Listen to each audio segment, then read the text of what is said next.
And then the chew's like, I'm out of here. I'm not dying for a worm. Trying to trick these guys because they'll see ya, and then they'll try to go, and then see ya, buddy. Get too close and it'll attack you, so make sure to leave yourself some room. Okay, I'll definitely not get attacked. Whoa, here we go.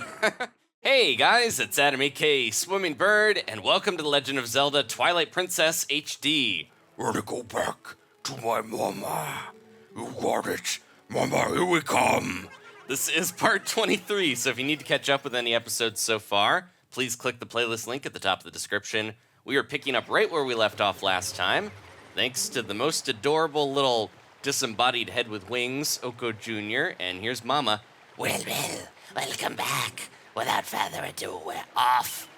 And there we go. We had no choice in the matter. Ooccoo is snuggled up in our chest plate. Ugh. So... I live on your chest now. So, I make your nest now. That voice is too fun to do. So we are just after the Deku Toad mini-boss. If you missed last episode, it's about halfway through Lakebed Temple. And now that we have the Clawshot here, there's only a little bit more to go before we get to challenge the dungeon boss. We're going to the second floor, right side, where the water's flowing, and we are now able to pull this switch that's kind of broken, flip that staircase around, and there we go. Hopefully the Tektite doesn't get me. I can see him in the cutscene. Here we go. Whee! Man, that brought me back a little bit to being a kid. Me and my friend we had the bright idea to sit in a laundry basket. I think a lot of kids probably tried this. Sit in a laundry basket and ride down the stairs. Please, even if you're an adult, do not try that at home. But yeah, we did think ahead enough to put a mattress in front of the door so we wouldn't hit our head on the doorknob and die. But, you know, we also didn't think ahead enough to not ride down the stairs in a laundry basket. Anyways, so we're headed to the left side of the dungeon now that we've neglected. Now that those water wheels are spinning, we can go over here, and we're just gonna kind of make our way up to the second floor. Our goal is to kill the Keese. There we go. And get the water flowing again so that it'll raise up to get to the boss door. Got some extra water bombs here that we didn't really need, but they definitely want to make sure you have enough. I'm going to get rid of Ooccoo on my items so she doesn't creep me out and watch us the whole episode. But yeah, we need to get the water flowing again, and we also need to get the big key so we can actually get into the boss door. Now we kind of, almost walked off there. Watch your flippers, Link. We want to kind of climb our way up here. If you can shoot the Clawshot as high up as you can go, save you the climbing time. And there's another chest over there I'm not going to bother with. A lot of the chests just have rupees, bombs, arrows, stuff like that we don't really need. So here we go. We made our way up. And through here, we're going to need our bomb arrows in a second. There is a little chew worm that I'm just going to ignore. I'll let that guy do his thing. But now that we have our fancy new Clawshot, it's a lot easier to take those guys down. Well, not necessarily easier. The bomb arrow is pretty easy in itself, but you won't have to waste an arrow and a bomb. You can just use your Clawshot to defeat those guys. I'll show you in a second. We got some more coming up here. I'm going to try to get by. Whoa, here we go. Let me see if I can do a back slice. There we go. 2 for 1. And take those guys out. And we're just going to kind of jump our way up. As you can see, this definitely helps. Hanging off of that is pretty cool, and it actually comes into play later on. So we got double chew worms here, but you can just Clawshot them and pull them right out of their chew mount. And then the chew's like, I'm out of here. I'm not dying for a worm. And they just disappear. There we go. The chew didn't do anything wrong. He didn't even attack me.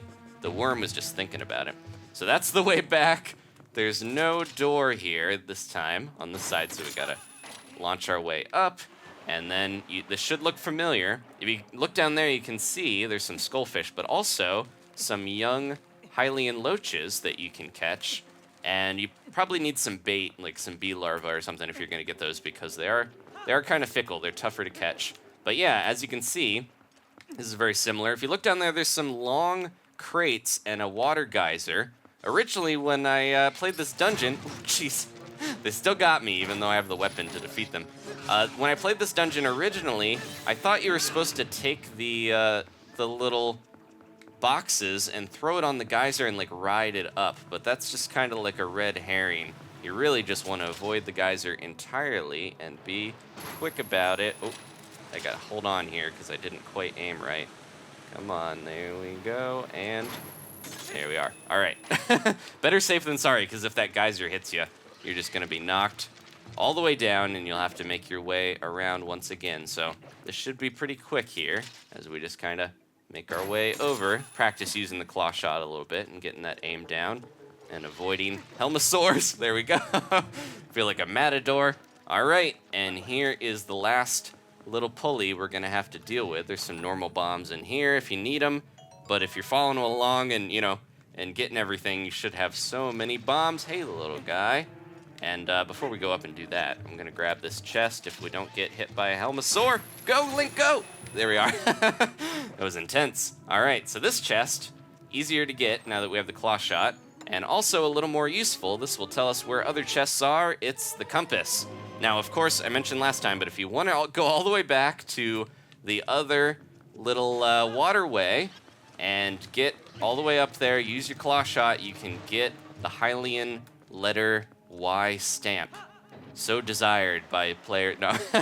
But yeah, I mentioned it, but we're not going to go backtrack that much because that would add like an extra 10, 15 minutes to the video just for a Miiverse stamp. And here we go. We get to slide down and look out for those guys. They're heavy enough, I guess, where they don't get pulled with the current. Because, yeah, look, his little helm didn't get pulled down either. Look out for the Skullfish because they are everywhere. Another thing making me think of Majora's Mask. Ah, they got my butt. All right, we're good. Let's pull this thing and watch a little cutscene as we let the water flow. So now we can get back. There's one grabbing on my rump again. Jeez, they are not nice. They don't do too much damage, though. All right, and we're out of here. We're going to take the other door back, and we've got some friends that are fun to fight or not to fight, as you'll see here in a second. There's a lot of enemies in Zelda that you can just kind of trick. Now these guys, the Bari, we can finally beat them. We don't really need to mess with the chest down there. It's just a red rupee. But when they're not doing their electrical shock, you can hit these guys with your Clawshot and just pull out their weird core, and there you go.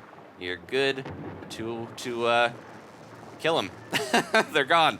All right, so we're making our way through here, and this is blocked off, of course, so we're going to need to go through the center, just like in the last area. But it is a little different. There's not one Zalfos, but two, now that it's spinning around. And this is fun to do. If you don't want to have a fun battle on the gears, you can have a fun time trying to trick these guys, because they'll see ya, and then they'll try to go, and then, see ya, buddy! They look like Cubone or Marowak from Pokemon, because they have skulls on. They dressed up, and they look all fierce and cool, but, you know, they're not totally stupid. They won't jump off when there's nothing there, but they will jump off onto the gears and just kind of do that. So there we go. We are good to get out of here, but we want to just take this way down because there's not really a good way out otherwise. So I'm gonna try to grapple over here. There we go. Be very careful with these, because if you hit it at a weird angle, it's kind of annoying, but you will get kind of like dislodged from the vine and you'll fall down. But it will warp you to the last door you went through, so it's not too bad, but it can be a little frustrating. So this part, speaking of frustrating, can we get it? Nope. We gotta wait for one of these to go around and time it just right, because it's moving, so you gotta Clawshot at the right time to hit the thing. And I hit that pillar instead. We got one more coming here that I can get. Seems like my gyro is like slightly going to the left constantly, despite me not moving it. Oh no! Calibrate the gyroscope. There we go. All right, we're good.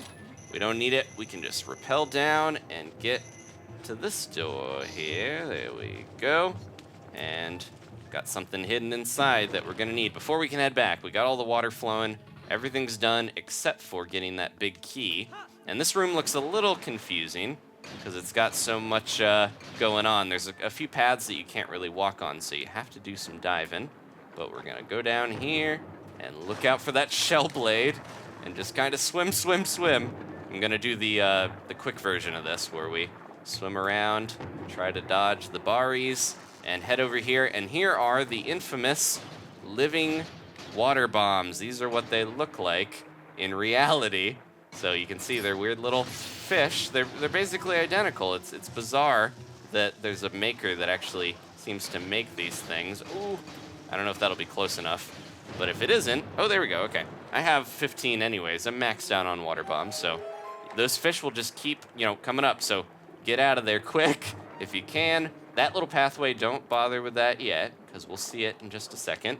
And then we're gonna need a water bomb here and drop it like you normally would. There we go. But yeah, it's weird that they don't look any different. You think it would be like a waterproof fish husk that just has like the perfect casing for a bomb, and the bomb makers had to put the bombs in, but nope, they just look exactly like that in the wild.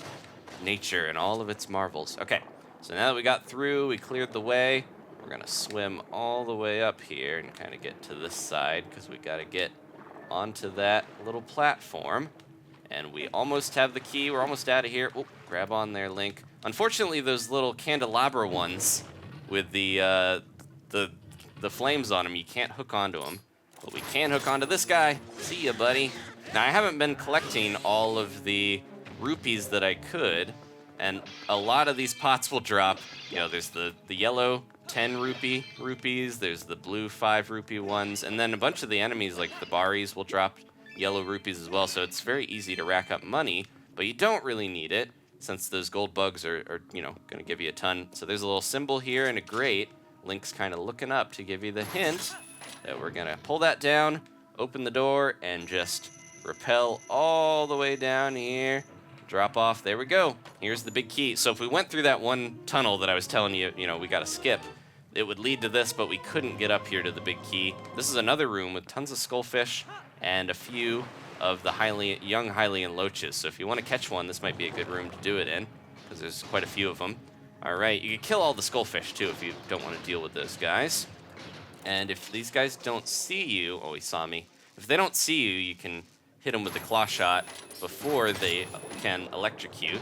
As you can see, when it explodes, there we go, we got a heart and a nice yellow rupee. This guy might not see me in time. And then there we go. We got him without having to worry about him electrocuting us. If you do latch onto it is kind of funny if you latch onto them when they're putting out their charge, because then you get electrocuted, but we're not worried about that. We're just going through. Oh, we need to swim through that hole. Yeah, there's this whole upper area that you can't really navigate too much, but this one side part will be useful now. We couldn't go over here on the way over, but on the way back, we can jump up and get our way back to the door a lot faster. See, so many rupees hidden around. This is a dungeon of many treasures. There we go. That was another time when the controls were locked with, I had to let go of the control stick to start swimming up because he was locked into swimming down. There we go. All right, we're out of here. I'm not worried about those rupees. We got plenty to go. And now this is an even more tricky part. Watch out for the Keese, because they will jump in front of you. Get out of here, buddy. Okay, we're good. And try to latch onto one of these, because we're going to need to spin around one more time here. This is the tricky one, though, because the Keese can knock you off. Just got to land on one of these platforms. And look out. There we go. Oh, no. Oh, my gosh. No, don't you dare. You little bat. There we go. Did the shield attack kill him, or he just knocked him away? All right, quick, quick, quick. Oh, it's getting away. We got bats to kill anyways. There we go. There is that. That looks like a jump that's doable, but it's not really worth the risk. You want to wait for that one to get around. These platforms are kind of risky chances as well. But as this comes over here, we should be able to latch on and spin our way around, and then we're done with the kind of tedious portion. There we go. Just spin around and land on the one that we landed on before, where the water bomb chest went. Link looks so helpless as he's just like, well, I'm in no control of my life. He's a destined hero that has to do this quest. It kind of is symbolic of Link having to do all this stuff, even if he didn't really want to. Okay, there we go. We're out. We got the water flowing. We have the big key. We're ready to go fight the boss, but one last bit of unfinished business. If you're trying to get all the heart pieces, you probably want to do this. We're going to dodge this guy, and we need to go back to the first floor right side. So we do kind of have to like make our way up and adjust things a little bit. The water's going to raise up, and there we go. That's the door. So we have to get up and spin the old staircase around. The easier way to do it, since you can't climb when there's water, is just, put it to a random direction. There we are. And then go up, and we're going to go back to the left side, spin it around one last time here, and get the water flowing. Because, yeah, now that we got the water flowing this way, it wasn't just for filling up the center pool so we could get to the boss.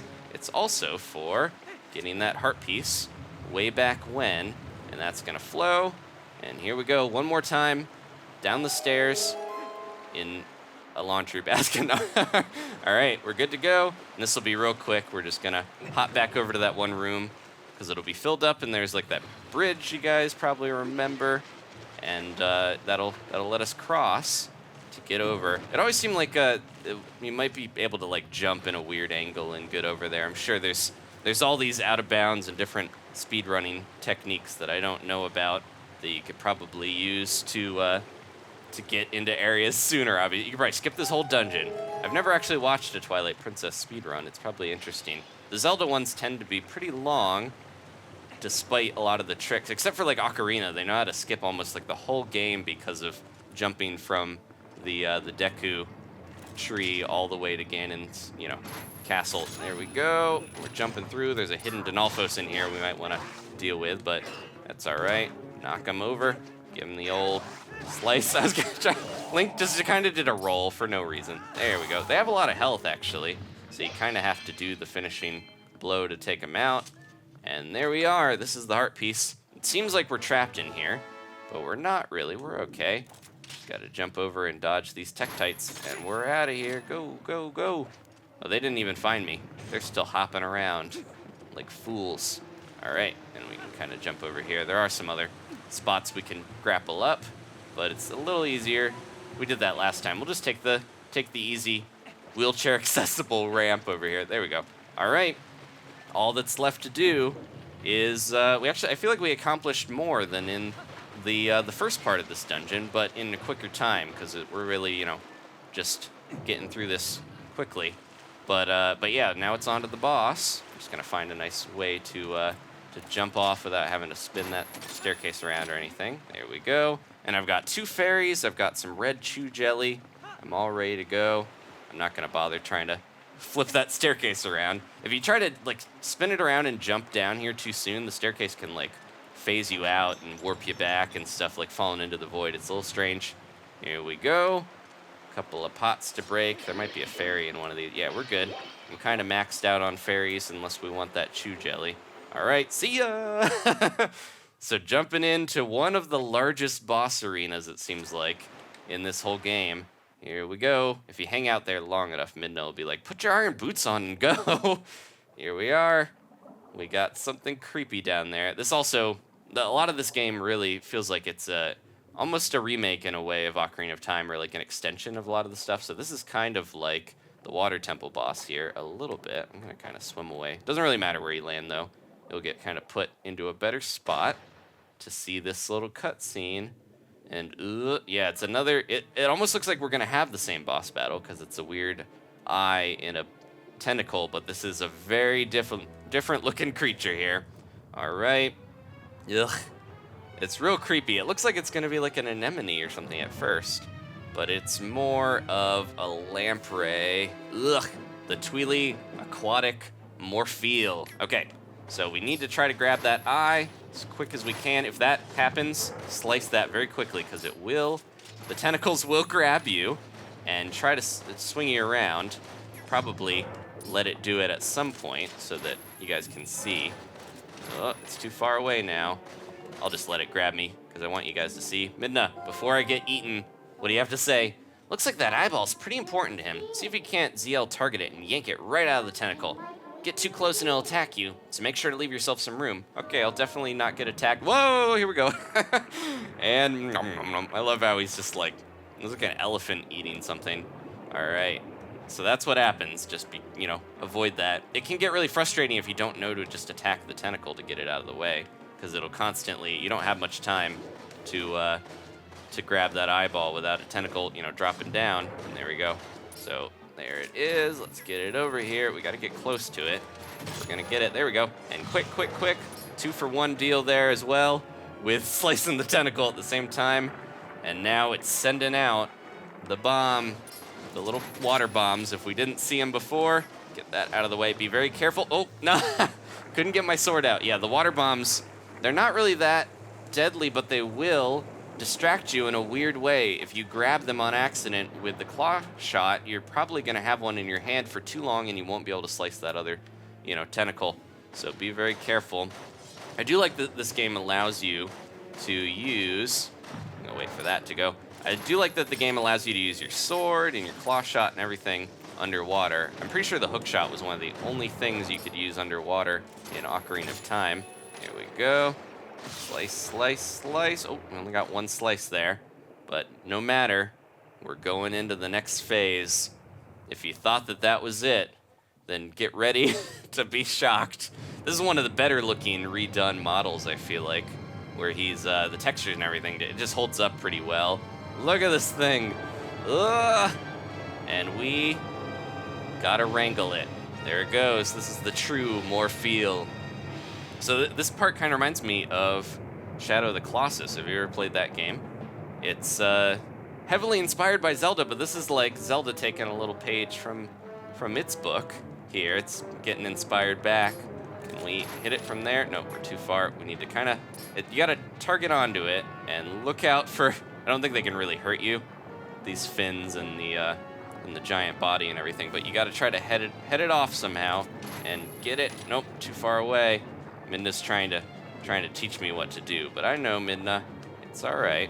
This is my first time to the giant monster rodeo. There we go. And now that we're on, let's slice this eye. I kind of feel bad for it because it's like watching, imagine the perspective of this giant monster with its one weird eye getting stabbed. All right, let's see if we can grab it again. Yep, we're close enough. Whoa, we got a little stuck there on the pillars that it's destroying. And there we are. I think one more time should do it. If we can kind of get... There's a lot of bosses and things that if you're close enough, you can just kind of get it quickly. Yeah, look at... There's a good sense of how little we are in comparison. Also, if you get in front of this thing, it will try to swallow you. And that's a good time while it's rearing up to try to get you. It'll get close enough where you can get that eye. So let me see if I can get out ahead of it enough to... have that happen. I'm gonna try to get down on its level, on a monster's level. Okay, go, and then, ooh, it's not going after me, but it will try to eat you. He's already eaten me a couple times, so I'll spare Link the torture, and I think we're almost there. There we go, all right. Pretty simple boss if you know what to do, like most Zelda bosses, but can be rough if he swallows you a bunch of times. Thank you guys so much for watching. At the end of this, we're gonna have a little heart-to-heart with Midna, but we're also going to have this huge, big story bombshell sequence. We're kind of at the midpoint of the game in a way, so we are going to get some exposition, but I'm going to hold off for next episode because a lot of stuff is about to happen. Trust me, it's going to be cool. It might make you cry, but it will hopefully be entertaining. Thank you guys so much again. There we go, and always love this. Breaks into a million little Twilight spores. Don't breathe those in, Link. And the quietness of forming one of those fused shadows. All right, that's the last one, actually. And if it didn't drive home with you what it's supposed to look like, this one is blatantly the one part on Midna's crown there. There it is, the last fused shadow. I'll just take that, thanks. Now, don't resent me for all I've put you through. I need this thing. Besides, we have to do something about Zant, the one who thinks he is the King of Shadows. His power is a false one. I'll prove it using these. All right, can we get an ee-hee-hee? So, I've done everything I needed to. I'm sorry for dragging you all over the place with me. She actually apologized. I think we're growing on her. All right. So here we go. So shall we go? And we're gonna cut off here when the save thing pops up when we leave the dungeon. Thank you guys so much again. There's our heart container. Please leave a like if you enjoyed this. Next time, things are changing, and we'll see you there. Wanna go outside? Are you all done here? Yep. Let's go to the next part of the adventure and get out of this giant, creepy room. Goodbye, guys. Hey guys, it's Adam aka Swimming Bird, and welcome to the Legend of Zelda Majora's Twilight Heroes of Time and of the Wild. Nope.